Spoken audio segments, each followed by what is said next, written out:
Hey guys, welcome back to Clownfish TV. This is Neon. I am here with Geeky Sparkles. Hello. And we're going to talk about YouTube planning a major revamp of their TV app after overtaking Netflix. We've talked about this before. YouTube is actually the biggest streaming service. What I am concerned about as a YouTuber is what does that mean for the rest of us? Right? Yeah, because ever since, we've talked about how they've been chasing Hollywood and stuff like that, and where YouTube was great and got big because people wanted to see people outside of those circles. Right. They're kind of trying to go back to that again, which I don't think is going to work out for them the way they think it's going to work out for them. Yeah, so let's talk about this because it sounds like they're going to let people organize their content into seasons and into like episodes like you normally would do, right, with a TV show or something on Netflix. And at that point, like, the lines are completely blurred. Like, what is the difference between a Disney Plus and HBO Max and YouTube if it basically does the same thing? The flip side is, I don't think they're going to do all of YouTube like this, right? Just like, it's kind of like a Roku thing where people have just channel set up. They can set up your channel type situation. For now, it sounds like they have a lot of changes they're going to roll out at once. And I'm concerned because I've noticed some things about YouTube. I'm not saying it's going to be doom and gloom because everybody's been saying YouTube is going to be doom and gloom for a long time, but it does sound like they are becoming more and more mainstream, and a lot of it is, I think, their new CEO.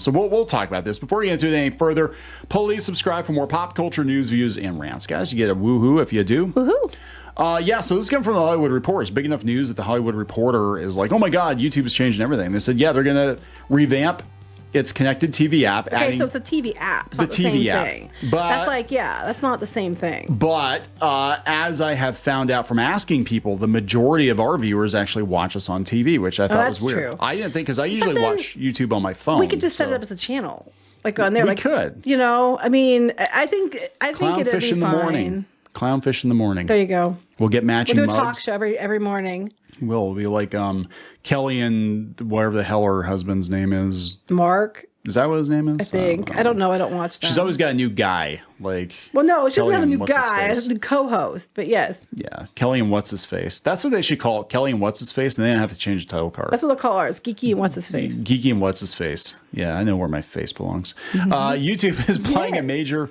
revamp of its connected TV app, ending YouTube, adding new functionality and an entirely new look in a bid to defend its lead from Netflix, Max, and Disney Was Plus. that a little Freudian there ending? Yeah, I think so. I think this. Look, I'm gonna be honest. Like, I'm not trying to be like, oh my God, doom and gloom, but I'm like, I don't know if this is going to be good for smaller creators. Now, they're trying to do a make good on this, and they're kind of like, oh yeah, we're also going to have a little, kind of ghetto where all the little YouTubers, we'll promote you here and there. But mostly, what's going to happen, I think what's going to happen before it's all said and done, this is just a theory on my part, I think the studios are going to start putting their content on YouTube more and more. But that's not going to work for them, because the reason people are going there, the reason they're going to TikTok is because they don't want the Hollywood content. That's why they go. That's why they watch us. And that's why they watch people like on TikTok and stuff, because they want creator owned things. They want to watch people they like. Not necessarily saying we're like us, but like people who do crafty things or people who talk about shows or movies or whatever. They watch them. People who make their own music, things like that, because they don't want the stuff on the regular channels. That's why they go there. Yeah. So that kind of seems like the opposite. And they were so worried about chasing shorts because of TikTok. All you're going to do is chase more people over to TikTok. Well, it's weird because if it gets to stay open. I don't know what YouTube wants, because for a while they were chasing shorts. The guy in charge knows what he wants. He just wants money, right? And what they're doing, though, they're like, okay, you can have the video previews like they have on Netflix, but I'm like, that's going to work for people that do like TV quality productions. And that's not everybody on YouTube. It's definitely not us. Yeah. Well, we could technically do it though, because we could have like our content divided up by like Disney content, toys content, comics content, stuff like that. We could. Well, we need like no. I'm just talking like Babish. Okay, Babish has like a full blown. Yeah, but he's got like a full blown production studio. Mr. Beast, full blown. Yeah, we don't have that. We don't have that. A lot of YouTubers don't. A lot of people that do podcast type content don't. Podcasts are podcasts, and I just think they're going to bite themselves in the ass on this one. Yeah, so I mean, it makes sense for some people, but it's going to be interesting. So here's their blog post they put out today.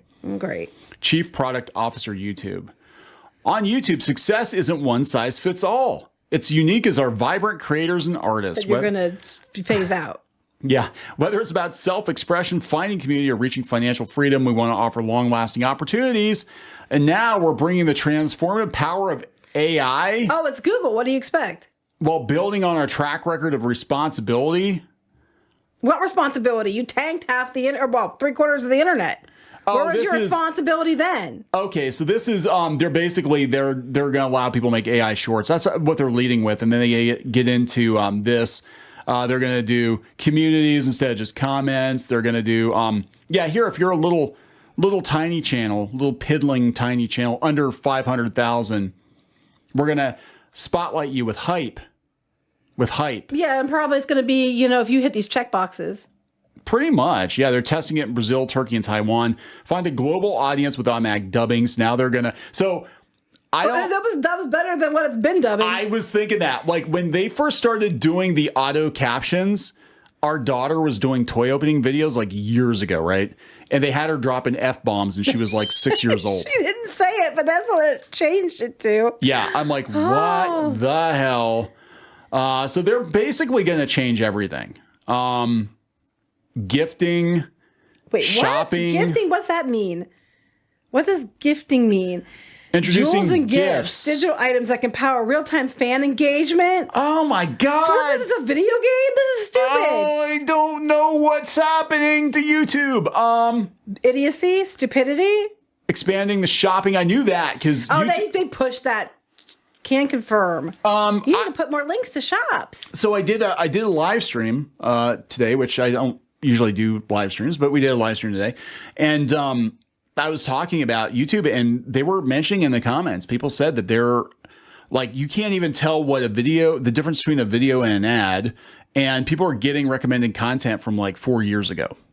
Yeah, it's weird. I mean, it's not even evergreen content. Like, I could see if it was like you were interested in like, oh, I'm interested in this particular science or whatever, and you're recommending a really cool video that somebody did on this like 4 years ago. No. We're talking like news that's not even relevant anymore. Right. That's what they're doing. People are like, they're recommending our videos when you guys were in black and white. Like, what the hell? That's been like 4 or 5 years. Okay, well, here, wait. It says the living room is, but yeah, this is what you were saying. Very bottom. They bury it at the bottom. It's like the number of creators making a majority of their YouTube revenue on TV screens is up more than 30% year over year. To help our creators' content shine TVs, they will soon be able to organize their content into seasons and episodes, making it easy for viewers to tune into new must-see TV. Now, the good news about that is that they might not get recommended the old stuff so much. We're making other improvements to the TV experience with immersive content that plays directly from the creator's channel. Streamlined subscription options and easier access to links and descriptions. So basically, subscription options, are they meaning pay and they get a cut? Yes. Are they meaning, okay, yes. Of course yes. they are. So yes. they're trying to monetize it more. Yes.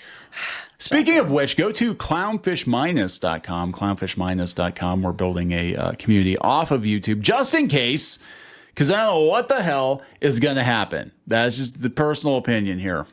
But yeah, so the result is creator pages are going to look and feel a lot more like show pages like on Max or Netflix. There's a lot of best practices. Basically, we're just going to copy what they're doing.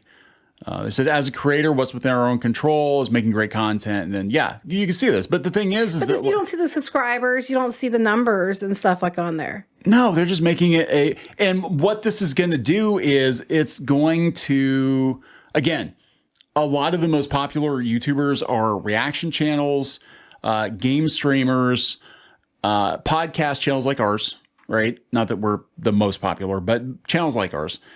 And this is basically going to favor, in my opinion, it's going to favor broadcast quality stuff, right? Mm-hmm. And that's kind of been the slow decline of YouTube is like not everybody can do. I mean, we could, I guess, if we wanted to go hire a bunch of people to lighting and all that shit, we could probably pull it off. But like, the great thing about YouTube is you had the use in YouTube. You had individuals that could just, you have a webcam and a mic and you can start your own YouTube channel in the corner of your basement, And now it's gonna be like, oh yeah, unless you have like Hollywood quality levels of production and a massive budget for episodes, you're not going to get seen on TV because people are not going to, they're going to hover over stuff and be like, this looks cheap. Oh, I want this one because I don't think it's going to work the way I think it's going to work because people come to YouTube for the U in YouTube. And then I guess that's going to push more people to TikTok or Facebook videos. QR codes? What year is this? I don't know. So now, since we're talking, we'll roll this in the same video. I thought this was kind of interesting. Netflix is calling on their competitors to release their viewership numbers. Netflix kind of sort of does, but not really. Like, but it's just kind of like everybody's. I think what would be fantastic is if everybody had to have a view count like YouTube. Show me the numbers. That would be great, but they could be cheated easily. You know what I'm saying? Yeah. But okay, so from an advertising standpoint, as an advertiser, how do you know you're getting the bang for your buck? Because like I know when you do sponsorships on YouTube, they look at your numbers. They're like how many viewers you have, what's your average, and they need to do that, I think, for Disney Plus. I think hey, you know what? I'm all for it, Ted. Hey, tell us what the numbers were for the He-Man show. I would love to know. I would love numbers for the Princesses of Power. What were the numbers? Please let us know. Please let us know what the streaming numbers were. I would love to know that. Yeah. Yeah. You first. Everybody should. I mean, they might start doing it if for no other reason than to justify all the layoffs and the cancellations. Be like, we spent $20 million on this documentary and 3,000 people watched it. Yeah, they said Netflix is scheduled to release viewership numbers for its top shows. Thursday. Top shows, yes.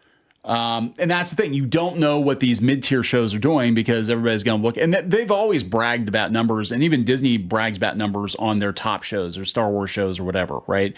And then you have like Samba that's kind of guessing. But I think they need to put view counts up. And if they don't have them made public, they at least need to have that data available, I think, to people that are producing content. Like if you're a producer on a show or whatever, like you need to be able to log in your dashboard and see what your numbers are, like if you'd have a podcast or anything like that.